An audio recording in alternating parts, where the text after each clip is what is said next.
حدثنا أبو عاصم قال أخبرنا ابن جريج قال أخبرني عطاء قال سمعت جابر بن عبد الله قال قال النبي صلى الله عليه وسلم: من أكل من هذه الشجرة يريد الثوم فلا يغشانا في مساجدنا.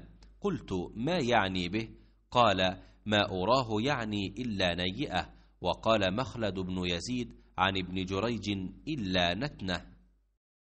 इब्न जरीह ने खबर दी, कहा कि मुझे अता बिन अबी रबाह ने खबर दी, कहा कि मैंने जाबिर बिन अब्दुल्लाह अंसारी रदियल्लाहु अन्हु से सुना कि नबी सल्लल्लाहु अलैहि वसल्लम ने फरमाया कि जो शख्स ये दरख्त खाए, आप सल्लल्लाहु अलैहि वसल्लम की मुराद लहसन से थी, तो वो हमारी मस्जिद में ना आए।